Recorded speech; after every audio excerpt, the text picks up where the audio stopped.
조국 법무부 장관의 딸 동양대 표창장 위조 의혹과 관련해서 검찰 수사가 속도를 내고 있습니다. 조 장관의 부인 정경심 교수가 아들 상장에 있는 직인을 스캔해서 위조 작업을 한 것으로 보이는 물증을 검찰이 확보했습니다. 또 조 장관의 해명과 달리 딸이 고려대에 들어갈 때 제1저자로 이름을 올린 논문을 학교에도 제출한 정황도 포착됐는데요. 현장 취재기자 연결해서 자세한 소식 알아보겠습니다. 박석영 기자. 네, 서울중앙지검입니다. 네, 먼저 이 딸의 표창장을 정 교수가 직접 위조한 정황이 발견됐다고요? 네, 검찰은 정경심 교수가 쓰던 사무실 컴퓨터에서 구체적인 위조 작업 물증을 확보했습니다. 먼저 아들이 동양대에서 받은 상장을 스캔한 파일이 나왔고요. 여기서 직인을 포함해 하단 부분만 따로 잘라낸 그림 파일이 발견된 것으로 알려졌습니다. 딸 표창장 내용이 적힌 한글 파일과 직인이 있는 하단부가 포함된 표창장 완성본도 모두 확인됐습니다. 조 장관 딸과 아들은 각각 지난 2012년과 2013년 1년 간격으로 총장 직인이 찍힌 상을 받았는데요. 서로 다른 시기에 발급된 상장에 직인의 위치나 기울기가 정확히 일치하는 것으로 알려졌습니다. 또 딸 표창장 상장 수여 일자는 2012년 9월 7일로 기재돼 있는데요.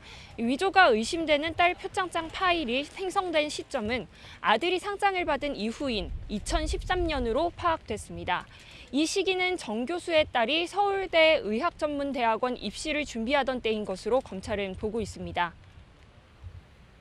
자, 이번에는 또 다른 입시 의혹인 제1저자 등재 논문을 보겠습니다. 앞서 조 장관은 이 논란이 된 논문이 대학 입시에 제출되지 않았다 이렇게 주장을 했는데 이와 배치되는 증언이 나왔다고요?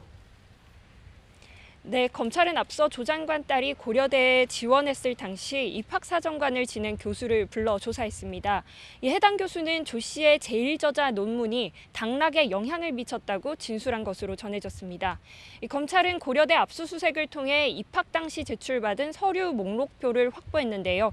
이 12가지 서류 목록에는 제1저자로 이름을 올린 단국대 논문을 포함해 공주대 인턴과 UN 인권 인턴십 관련 서류 등이 모두 포함된 것으로 알려졌습니다. 입시 서류 원본은 5년 후 폐기해야 해서 제출한 서류 원본은 폐기된 상태입니다.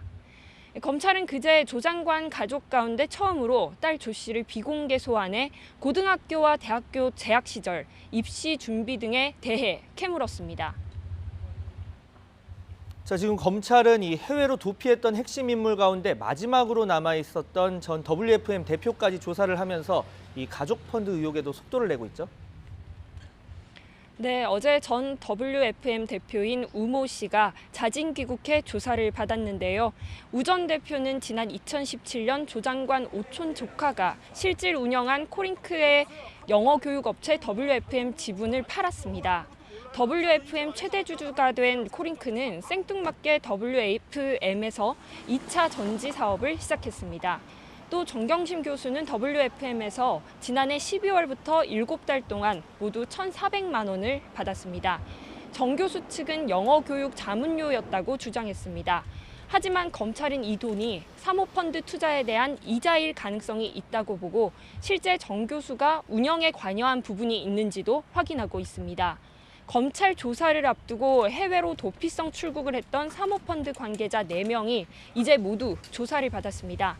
이에 따라 정 교수의 직접 조사는 더욱 가까워졌다는 관측입니다. 다만 아직 정 교수의 정확한 소환 시점이나 방식 등은 정해지지 않았습니다. 정 교수 측은 모두 14명의 대규모 변호인단을 꾸렸는데요. 변호인들은 정 교수의 건강 상태가 좋지 않다고 말했습니다. 검찰은 이를 고려해 소환 시기를 정할 것으로 보입니다. 앞서 지난 6일 정 교수는 공소시효 만료를 앞두고 사문서 위조 혐의로 재판에 넘겨졌습니다. 향후 검찰 수사에 따라 자본시장법이나 공직자윤리법 위반 혐의가 추가될 수 있습니다. 지금까지 서울중앙지검에서 YTN 박석영입니다.